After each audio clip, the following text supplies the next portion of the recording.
Hi everyone, it's Paul Lang from DTS, and I want to introduce you to what you're about to watch. It's an event that was presented live to the free members at Discipline Trading Strategies. This is called Just Some Great Trades, and it was an impromptu event, meaning the main event was only 30 minutes. And this is one that's always popular and always in demand. Quite honestly, I'm a little hesitant to do these sometimes because sometimes people get the wrong idea, think they can go out and just duplicate this by looking at them. It's not quite that easy, obviously, but it's just kind of showing off some great trades. The point of it to show you just how great technical analysis is. This event is 30 minutes, but there's a 10-minute edition at the end where I'm reviewing an interesting topic that's coming up, an opportunity for traders possibly at the end of this year, the abolishment of the pattern day trader rule. And I also had some interesting questions at the end of this that I stayed to answer, so you may want to hang around to the end. There was an additional 10 to 15 minutes. If you enjoy this, check out the many other videos, educational events, and articles, and Trade of the Week videos you can get access to at the DTS Free Stuff page, which you will find if you go to the DTS homepage. So for now, sit back and enjoy this event. Good evening, everybody. How's the sound out there?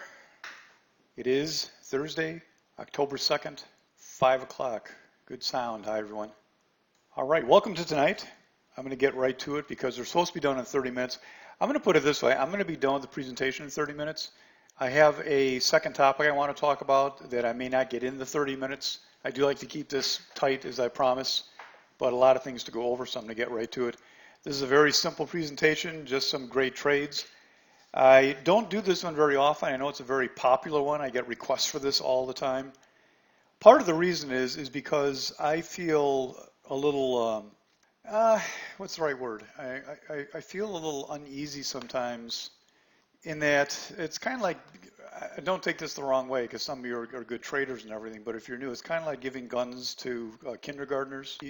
People see these trades and they think it's easy and you just go duplicate them. And I get so sick of people emailing me saying, oh, you know, that trade you did when you showed us in the presentation, I did the same trade and it didn't work. What's wrong? And you know, on a scale of 1 to 10, how close was their trade to duplicating what I did? Yeah, you know the answer, right? 0. It's not even remotely close. I don't even know what they're looking at.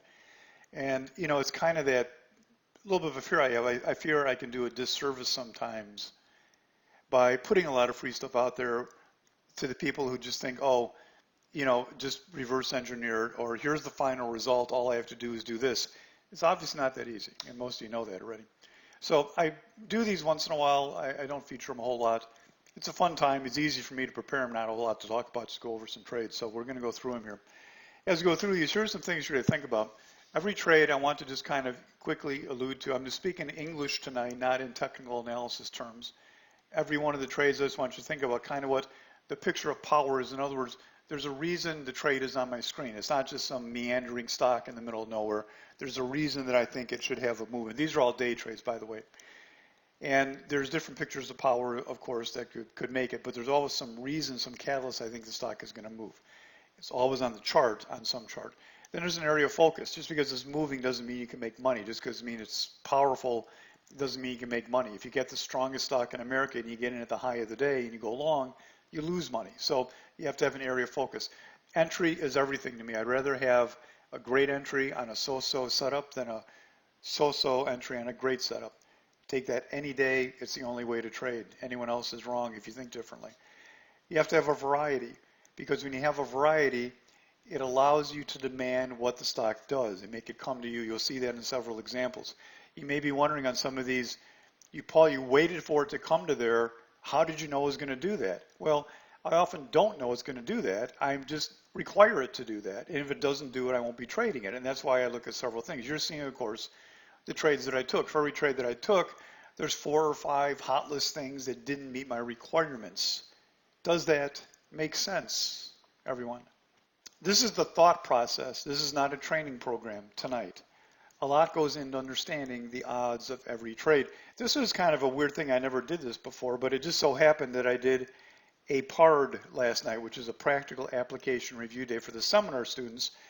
And I was, you know, going over basically the same trades here, the trades from the last 6, 7, 8 days, whatever it was. And you know, the difference, of course, is astounding. We go through the seminar program, and every one of these trades that you're going to see tonight, rather than just kind of saying, well, here's what it is, we go through, and the point of the practical application review day, for those of you not in the seminar program, is to say, hey, look, here's a trade I did. Here's what the manual says. Here's what you're taught in course when we get together live, when you're doing the home study, when you're looking at the manual. Here's what the manual says. Look at how the trade I did is exactly what's in the manual. And we go through and we do that on every little aspect on the entry of everything to show exactly what it was. And to me, it's a very helpful thing to some of our students to say, yeah, you know what? I saw that when we went through class. I kind of understood it, but now I see that's what it looks like in real life. So it's a much different approach, what I did last night. Yeah, thanks. VRL was there last night. So you're going to be bored tonight, VRL. This is just kind of a show-off night, blah, blah, blah type of thing. Let people, the purpose tonight for me is to kind of show how great technical analysis is for people who don't understand it and for who don't really know how to do it properly. It has nothing to do with news. It has nothing to do with earnings. It has nothing to do with the economy. It has to do with understanding charts. Matter of fact, I never listen to the news as a trader, never. As a human being, I do. This whole week and most of last week, I haven't even had the news on as a human being. I don't even know what's going on in the world. If Tokyo just got blown up, I wouldn't even know it right now, probably. Well, my wife would tell me, I guess. But all right, so let's get to the first trader. Now, I'm going to work backwards. I started with trades from, I had to prepare for this, so I started with trades from Tuesday, actually, because I did this for yesterday. So I started with the first trade on Tuesday, which is SVM short. And I'm going to go backwards in time, so you're not confused, through last Wednesday, okay? And I'm doing every trade, so I'm not skipping any. There's a couple losers in there, and I didn't stop on Wednesday for any reason. Monday and Tuesday were great days before that, so it just, there's 9 trades. That's more than I can get through, to be honest with you. So what we're going to do is, here's the numbers up here. This is Tuesday, 9:34 entry time. SVM is a stock. It's a short. Shorted under 626, stopped over 640. Ended up exiting at 632, all the trade in one exit, sometimes it's split up. Time of exit was way at the end of the day. This ended up being a loser. This lost about a half of an hour. This is based on a $500 risk, so it's a little less than a half-hour loss. This is one of my favorite trades to go over, even though it's a loser, and you'll see why when I talk about it. So this is the daily chart. That is step 1 to me. This trade actually I found, I'll try and remember to mention that also, when I was getting ready that morning, it's on what I call the mini gap list, because it ended up opening. Here's a 60-minute. Every single review, I did a lot of time on this. Every single trade we look at is the same process here. Daily chart, little daily chart, just showing you the key, what you need, the hourly chart, and then we're going to go to the 5-minute chart. We end up gapping down under that little area, and then I look at the daily chart and say, okay, daily chart, check. That's good enough for me to short. We gapped under this little area, and my goal was, hey, if we run back up into this area, I'm shorting it. That's a concept to me. We ran back up into the area. That's where it opened. Most of these areas where I shorted, that's where it opened. And then I shorted right there. I got sucked in by a penny under 626. See that little topping tail? Boom, boom, boom. Literally to the penny, I got sucked in. Now, this ended up being a bad trade. It went up to here, let it come down. I ended up getting out at the end of the day. I managed it well, didn't panic. I was not going to add to this or do anything to it because the daily chart thing wasn't working really, because I didn't expect it to go, didn't expect it to be above the base. But here's my point on this chart. I love this chart. I would do it every time that happens. Sometimes they don't work. Can you say that about every trade that you take? That was a great trade and it just didn't work? Or, boy, I made money on that, but that was a terrible trade. I'll have one of those that wasn't terrible, but it wasn't the best thing. So this is a great trade. It lost money. I managed it well, so I only lost a half an hour. First trade I'm showing you is a loser. It was a great trade. I would do that any day, any time, any day of the week. Here's the one negative about this trade. Does anybody know what it is? And actually, the negative is not on the chart directly. Any clue? The only little thing was this is a gold stock, or silver, SVM. It's a silver, gold, silver mining stock. They don't follow the market. They're on their own page a little bit, a little hyper to news sometimes. So it was the only little thing that I didn't love. I'll do these trades on these. I would always do this trade again. So that's that one. Next, any questions? Let me know. This is number 2. So this is now the day before. That trade was Tuesday. And this trade was Monday. And this is the only trade I did this day also. It's the only trade WSC short. I have not liked the market this week much at all. Not setups I like. When that happens, I lay a little low. When things are good, you really hit the pedal to the metal and drive it hard. When things are not good, you lay back a little bit. What I think is good may not be what you think is good. Everybody has what they like, what they look for. And even if it's a tough day, if you get the winning trade, you're probably out there saying, oh man, that was an easy day. But in reality, I haven't liked the last 3, 4 days very much, last 3 days. So one trade Monday was WFC short. Kind of a very similar thing to what I just did the day before.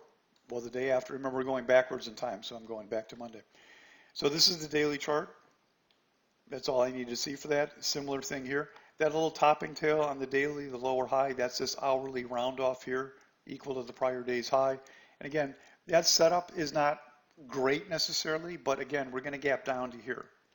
And then gapping down to there, I only had one way I was going to do this, and that's if we ran back up into that base. Be careful because not all bases are resistance. Some bases you'll go right through, no problem at all. This base here I felt would be good resistance. Whoop. Everybody following me okay? Daily chart, hourly. We're going to open right here. Follow? Everybody? Good? Good, good, good. Please speak up if you're not, because this is going to be worthless if you can't follow what I'm doing. I don't think I could lay this out any better. Everyone else? We out there? We good?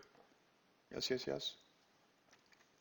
Say, no, Paul, I'm lost. No, you did a terrible presentation. I have no clue what you're doing. We good? All these people are, nobody can talk. Is the keyboard broken? Are we good? Yeah, yeah, good, good, good. All right, just want to make sure here we're good. So there's where we're going to open. I'm going to flip to the 5-minute chart. All right, so notice where we are. It's around 84.30, whatever it is. There's our base above us. Now here's the 5-minute chart. Bam. There's where we open. There's the base from above. We're running up into here, and I'm going to short right there. There's the daily chart. There's where we're going. Boom. I'm shorting right there, under 85 basically, under 84.99. And that means that's right up in there. And I think I did it on the way up basically. Stop. I made the stop way bigger than necessary. Why? It was Monday morning. We had a huge gap up in the market. I didn't like anything that was going on. I didn't like my list. I just wanted to make a little money and be happy. I didn't want to back into a bad situation where I got to stop. So I just gave it some room. The idea would be to maybe add to it. But this thing, once I got in, it just pretty much free fell to the point where I wasn't going to add to it. Turns out to be a great trade. I hung onto the whole thing as we started to fall down to here. If you look at a smaller time frame, I took the whole thing there. The intent for me usually is not to get out of something that quick. Well, this is not quick. It was an hour and a half. But the original thought was hold for longer. But when you get that kind of a move lower, and it had come into a general area I was looking at, take the whole thing off the table. This only made a little over the day's goal on the one trade, but it should have been double that if I would use a reasonable stop or been able to add to it. I was just playing it really safe.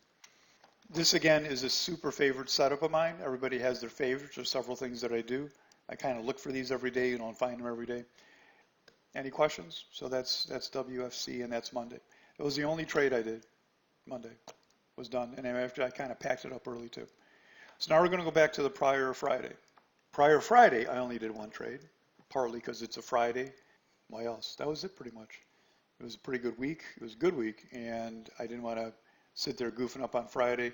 I took one trade, but I took it twice, so you can call it two. This really was two trades on the same stock because this is a totally different setup. So this is PCG. PCG, this is what I was looking at going into. Whoop, this should be covered up really. The green bar was not there. That's the day, that's after the trade. I'm trying to show you before the trade. That green bar should be covered up. Sorry about that. I can't really cover it up. I don't have a white marker. So I'm looking at a chart that was closing there on the right and closing here on the hourly chart. This was a super fave for me. This was my number one fave that day, if I remember correctly. This is just a simple old-fashioned support thing. I find most traders don't understand support, but this is a pretty basic concept here, support. I wanted it to fall in the morning if I could. As you see in a minute, I didn't get that. I was willing to do it either way, though. I said that to the room, for those in the room. By the way, there's room people here. If I tell any lies, let me know. So here we're going to open. Where are we going to open? We're going to open right there, and we'll switch to the 5-minute chart now. Got it? 5-minute chart. We opened a little bit above. I was hoping we would open weak and dropped to get long. That would have been my preference. Second choice, if we open strong, I would use an entry on the way up. We opened kind of strong, and I felt we weren't going to drop at that point. So that's where you have to make the choice between Am I willing to miss the trade because I want it to drop? Or would I rather take this, not miss it, and risk the chance that maybe it's going to drop afterwards? I felt this is not going to drop once it opened. Was the right decision. Got in, 5-minute chart, over 1450. So that's pretty much right. On a smaller time frame, you'll see the entry if you know what you're doing. Through stop down to 1430, not real far, just below yesterday's closing area in here. Now this one, when I was doing with the PARD, I couldn't remember why I got out easy. I got out pretty quick. I got out in here. I think because it was a Friday. I think it was because I didn't really have the entry I wanted. I wanted to get it like 1435 by 1420, in which case this would have been double the goal. It ended up being a watered down trade. I just got out here. I was kind of packing up and said, okay, I'm going to be done for the day. And then later in the day, I look over and I see this. And I'm like, wow, look at that. That is a fairly rare thing to see. That's a very nice, I'll just call it a consolidation for simple purposes. That is a nice consolidation. Most of them are not. I didn't put in here, but took the second trade you can see here at 1238. Right in here, coming over the top of the base. Just basically, for the most part, for practical purposes, playing that breakout, if you will. And that one did well, because that one made over the day's goal, playing it out till, oh, I just took the pop to 1 o'clock. Yeah, I was really chicken this day. Left a little on the table, not a big deal. So that was Friday, only trade. So we go to Thursday. Thursday was a busy day, 3 trades. I average about 3 trades a day, on average, a little less than 3. I'll show you the average in a second here at the end. So the 3 trades are all here. I'm going to do AI first. AI was a short at 10:30. Again, I'm going backwards in time. So the last trade was AI at 10:30. And this stock here is the daily chart. Again, this is the day after the trade. So all we knew was it was gapping down. It's going to gap down. Whoops! It's going to gap down to right here. Now, I don't have time to ask questions in this, so I'm just going to kind of spit it all out. With a gap down that far, I'm not willing to short it out of the open, because it's very, very high odds it's going to do a little head fake and then come back on you like that. So I was not willing to do that, was going to let it go. Remember, for any one of these trades, as I mentioned earlier, I am not sitting there with one trade going, oh, please do what I want you to do. Okay, I'm packing up, going home. It didn't do it. I go through a procedure of setting up for the day, scanning a lot of stocks, picking out my favorites of those, creating a hot list for the morning, and then I put them all on thumbnails, and then I know on my thumbnails exactly what I expect from every thumbnail. I want to short that if it rallies. I want to short that if it gets weak. I want to go long that if it drops. I want to go long if it rallies. And I just look at my thumbnails then and I'm ready to go. So this one here was on a thumbnail, but I was not going to trade it out of the open. What I wanted it to do actually, in this case, was to come back and to short it up in here somewhere. However, it dropped at the open. Let's go to the 5-minute chart. So it was just off my radar for a while. It's on the screen, it's on a chart, not really paying attention to it, kind of thought it was out of play for the day. And even here, I didn't really love it. I would never take that, sell, whatever you want to call it, I would never take that there. That's not a good thing to do. I needed more proof. But as I kept watching it, it then started to bounce, and then I said, okay, now I'm good to go if, and only if, it comes underneath this little area right here, and it did. So that was the entry on it under 1766 with a stop over 1788. This one I went pretty tight. I just went to the top up here because this either works or it doesn't. There is no goofing around with it. It dropped, it stalled, and then it went into free fall mode. That hard of a drop, that acceleration into a general area, you're taking the whole thing, nothing to talk about. That was a nice trade because they kept the stop pretty snug on it. Made almost twice the day's goal in the one trade. Next trade, working backwards in time. Notice that? For somebody, do you notice the times on these trades, anybody? 9:35,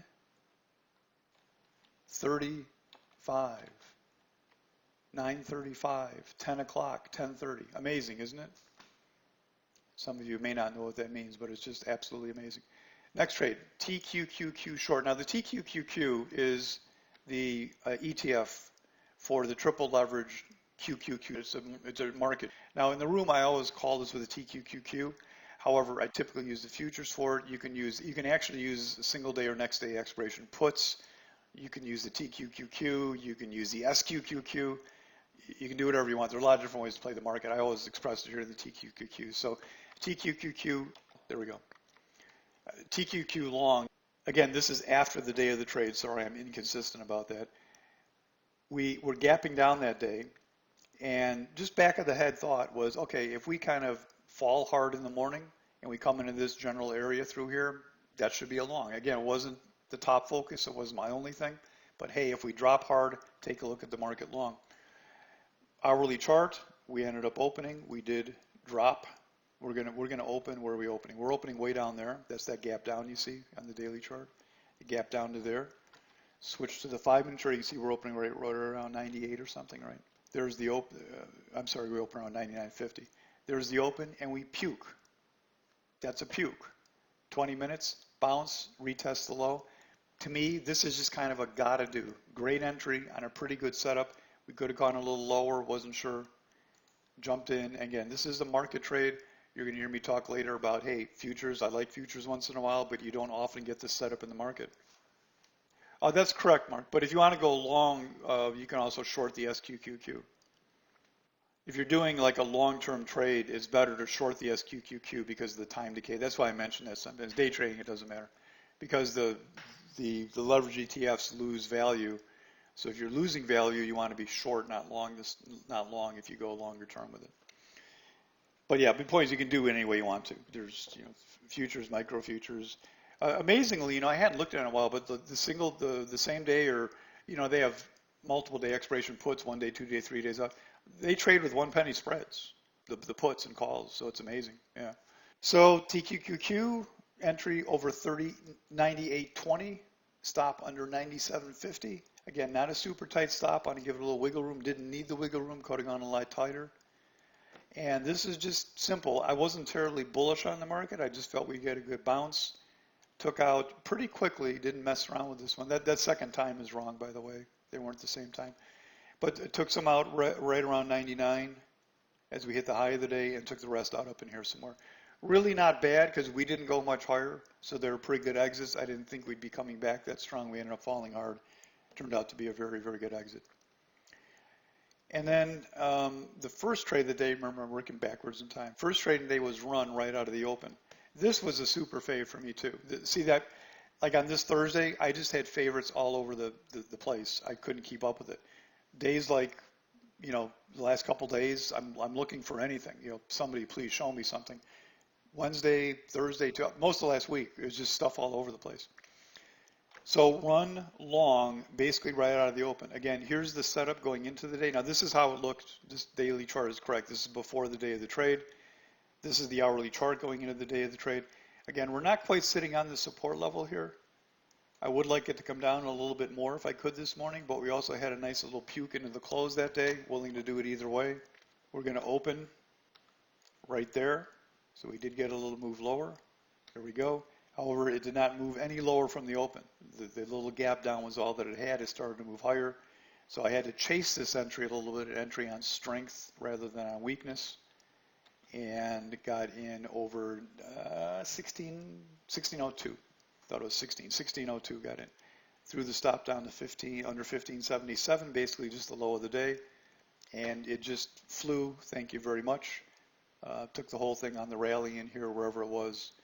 It was a quick, nice profit. These are the trades you love that, of course, you don't always get, but it's nice when you just get that immediate gratification. You're green, you fly up, you're going to take a target, and it went far enough. I took the whole thing. Where did I take it at it?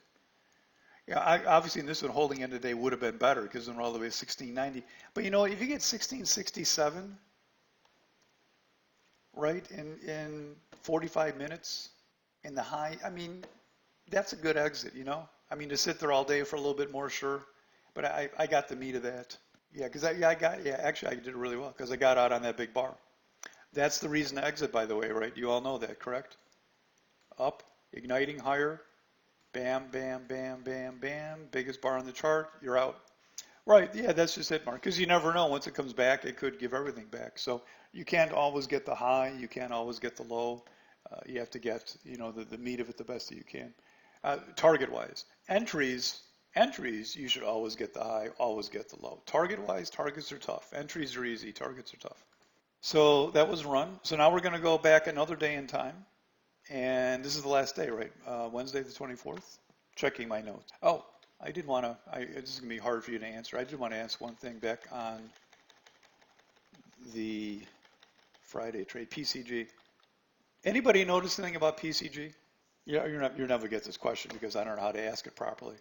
Does PCG look like another trade I showed you already? PCG is go ahead. Yeah, PCG is the exact perfect reverse, same strategy of WFC. WFC was a short, PCG was the long, but it's the same exact trade. A lot of people don't recognize that because short long is a world of difference. It's the exact same trade. Both my favorite types of things. Given a choice between the perfect short and the perfect long, knowing nothing else, what would I prefer? What should you prefer? And why the short?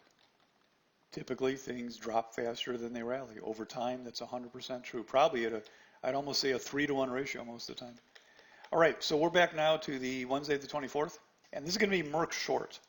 Merck daily chart had fallen below that last pivot, and there was no support in sight. I felt it was going to start dropping. Hourly chart looked like this. I call that a power trend. We get in this very, very tight little pattern. Figure the next day we're going to pick it up. So take a look there. There's the hourly chart. We're going to open just kind of flat, I think, this day. Yeah, we just opened it down a little bit. And here's the 5-minute chart. Now, I did not get in this until there. And it ended up breaking even because it was such a late entry, and it didn't drop much that day. Now, the concept was right on this. If you look at your charts, I don't have it here. The next day it puked. The next day, I'm famous in the room for, one day early Paul. So many of my trades, if I don't make much on that day, the next day they're home runs, and I'm usually not playing them. Merck was a home run the next day. I didn't play it. So this broke even this day. And what's interesting is that it's, your trade analysis is so very important. Because as I was talking to the seminar members yesterday, I had this trade on the screen. And I'm looking at this and saying, boy, that was really kind of a late entry. And then I went back in my mind and thought about it and asked the question, well, I didn't do that trade there, which would have been in hindsight the great trade, but there was a reason. And the reason was the market had been falling like a banshee that whole time. By the way, I'm not sure what a banshee is. I looked it up once, but it's okay to say. It felt like a banshee that whole time. And I didn't really want to short something that had been rallying when the market fell, even though it was Merck. So I kind of held off that. Now, in hindsight, it would have worked, but that wasn't the wrong decision. And then this one here, that's not a short. That's not shortable there. It just isn't. So that was not a bad decision. So this actually was, by my concept of trading, the only correct entry. And the only thing wrong was it just didn't go very far. It, it bled a little more, but I just ended up, capping it and breaking it even going into the close. So no big deal. And like I said, the next day it puked. So if it would have done it that day, it would have been a home run. But no such luck. Next one, again, moving backwards in time, we're now to earlier Wednesday morning, SMR. SMR is an interesting one. Daily chart, questionable daily chart. If you have some qualms about that, I understand. But it's coming into this nice hourly support area in here, and I want to get that on the downstroke, not on a rally, but on the downstroke. This one didn't gap, but it did free fall, which is just what I wanted to see. So I got sucked in a little bit early. I got sucked in right there, SMR, first entry, 40.67, 39.49. As it continued to drop on this big red bar, I said, and this is where you have to have your confidence and know what you're doing and not be reckless. I said, this is not going much further. I expanded the stop, so it did not stop out. It went below the original stop by just a few pennies. And not only did I expand that stop, but then when it started to bounce, I reinstated the stop and then I added a second trade to it. And that ends up being just a great trade because it made the day's goal and it never went all that far. So the concept of this trade was probably flawed. It didn't have a great rally. The entry was challenging, but great management, waiting for the right entry, great management. It ends up making the day's goal on what I think could have been just a losing trade. So I love that trade. And the last one, trade, but I have a couple of very important comments, so don't go anywhere, was tech short. And this one was this was the second loser I'm showing you. The very first trade I showed you, last trade I showed you was a loser. I didn't leave out any in between. Tech lost a half of an hour.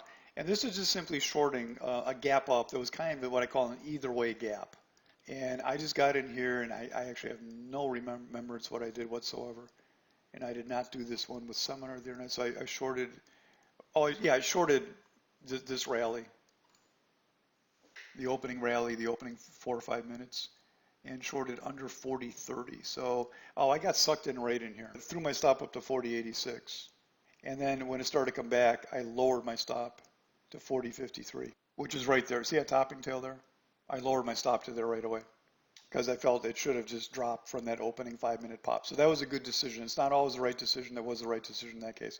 So I took less than a half loss on it. It was the right thing to do. At the end of the day, it did come back, but I wouldn't have wanted to sit through this consolidation. It looked pretty bullish. If I looked at my own numbers on the slide, I don't remember that trade at all.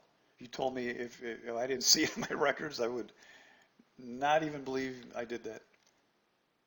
I'm going to talk for 5 or 6 minutes here. I sent an email about this a few days ago. I sent an email again with a video attached to it. I did a little 10-minute video. I want to just bring this up to everybody. If for a lot of people this won't matter, I think in the industry and for a lot of people this will matter. The pattern day trader rule may be abolished. I'm not going to ruin all the fun for you because I have a video that discusses this in detail, but I think it was a terrible rule, meaning that the goal for which it set out to do, which was to protect traders, I think it hurt them. I experienced that firsthand working with people who got very hurt by this rule, not benefited. It's good they're abolishing it. It's not officially abolished yet. It was passed by FINRA. It has to be approved by the SEC. They're looking end of the year. And what that basically means is, some of you don't even know this was the case back in 2001, you could day trade with any amount of money. Yeah, isn't that cool, Jack? You didn't know about this yet? You can day trade with, you'll be able to day trade any amount of money, only limited by what the broker says. You know, some brokers don't want to mess around with you for $3,000, and the great thing about a day trade account is you get 4-to-1 leverage, and you get instant reuse of your money. So you can take $10,000, buy $40,000 worth of stock, sell it, buy it again, sell it, buy it again. And this is not available to anybody since 2001 unless you had $25,000. Now, I'm not encouraging people to go out and goof around, but you'll hear in my video, you'll hear the reasons why I feel it was such a bad thing, and also why it probably forced a lot of people to gravitate toward futures. And again, not that there's anything wrong with futures, but a lot of people are insisting that futures are great, not because they're great, but because that's all they can trade, because the PDT rule did not apply to futures. Now we have the ability to do this on stocks. Stocks have all the advantage over futures. I explained this in there to me, and there's one advantage you can never argue with, right? Yeah, well, there's pros and cons, Jack. I have no question. I do the futures sometimes. I love it. Yeah, there's more patterns. And the benefits of futures are mild, but I don't care what they are. The negative to futures is huge. If you listen to this video, I explained it better. And now the only benefit that really made sense to futures was the ability to trade a small account. Now you can do that with stocks. So I think this is a big deal. I think a lot of people will have this opportunity open to them. And you know what else? When I was, way back then, commissions were $17.50. And some of you can relate to that. They came down to $17.50. Now commissions are, almost free. So what it means is that a small account can make money. Back then, if you were taking $10,000 and trying to day trade, you can make money, but then you had commissions. And now there's kind of no commissions. So a couple hours free, a couple days a week, you should be in there day trading. I want to show you also how the money works real quick for some of you. Just so you understand how the money works day trading with the 4-to-1 leverage. Now, this is the trading room from the last month. It was a good month. Yay, good month. I have my little scale here. I feel that, a goal of an hour a day, 20-hour a month is just blowing it out of the water, because if you're risking $1,000, well, 20 times 1,000 a month. Figure it out. If you're risking 500, it's 10 grand. And for sitting there, a couple hours for the most part, 5 days a week, whatever it is. But not everybody has to risk bigger money. If you're just wanting to make some extra money, like I set up here, the room last week, again, it's based on whatever you risk is what you make. It's a ratio of that. So, and I don't know why, but so many people have a hard time understanding this. But what it simply means is if you risk $200 per trade, you would have made $3,200. If you risked $500 per trade last month in the room, you would have made that much. You would have missed 1,000. You would have made, well, exactly 1,000 times 16.4 hours, because that's what it was. To make this at a $500 risk, the maximum ever required on any day I looked up was $29,000. So if you were to do a $200 risk, you would need about $10,000, right? Did I do the math right? 2 out of 5, 40%. You need $12,000.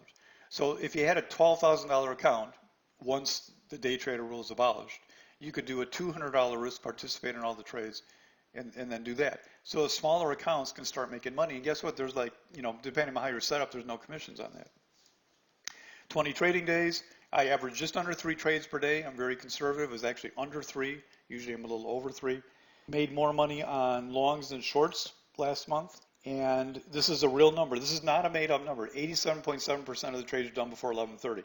That's low. Normally, most everything's done before 11:30.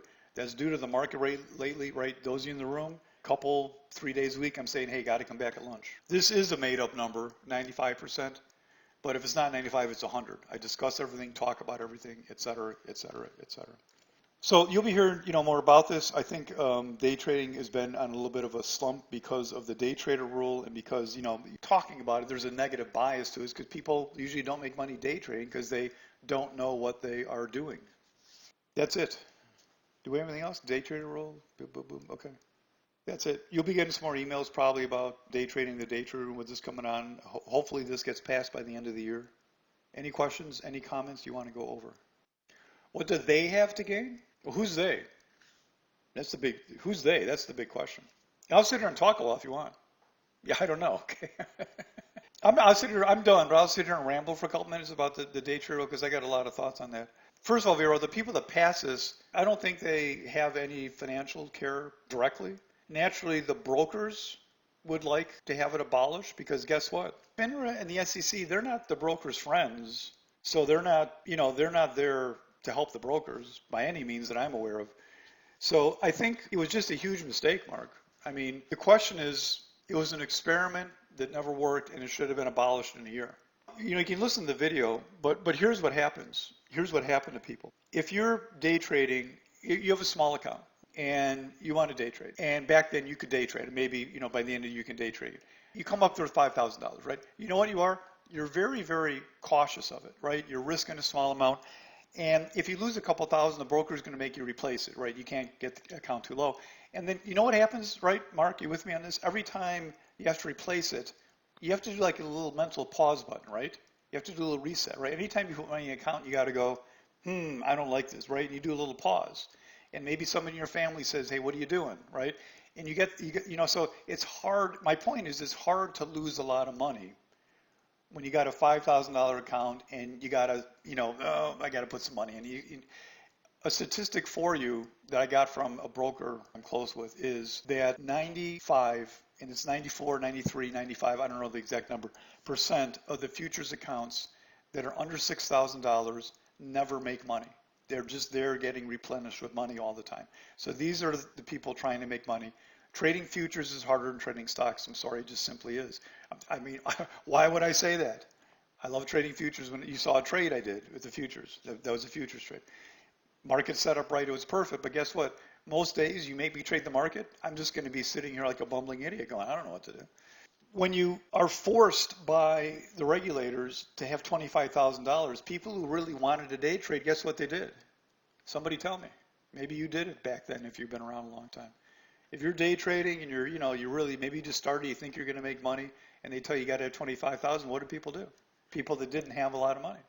Yeah, they borrowed it, took a second mortgage, whatever it was. Now think of the pressure, right? Now not only do you have to make money, but now you have the burden of having to pay back this loan, whatever it was, credit card, mortgage, personal loan, whatever the thing is.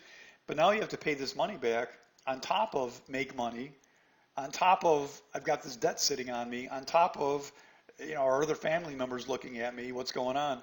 And it's a lot of pressure. And then guess what? Now you have all this money there at once. And guess what people did? It's kind of like double down, double down, double down. I'm done. And that's what happened to people.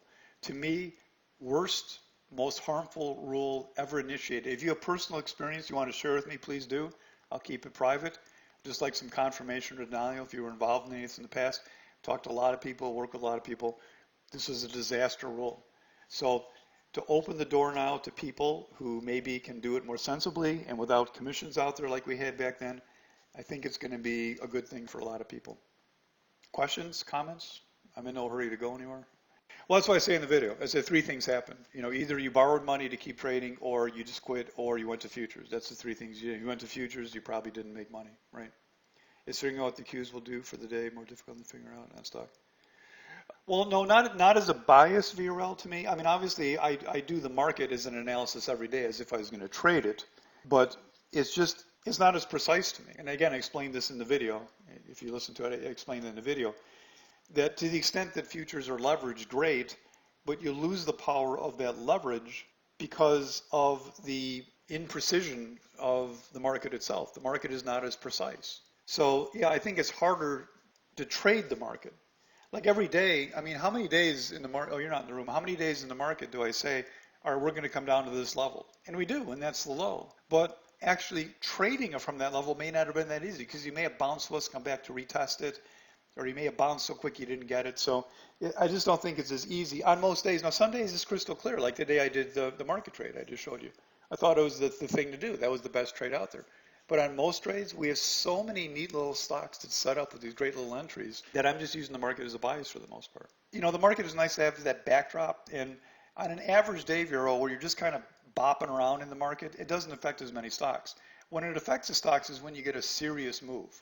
When you have one of those power trend up days or a market crash day, that tends to affect everything. So you do want to be especially careful on those days.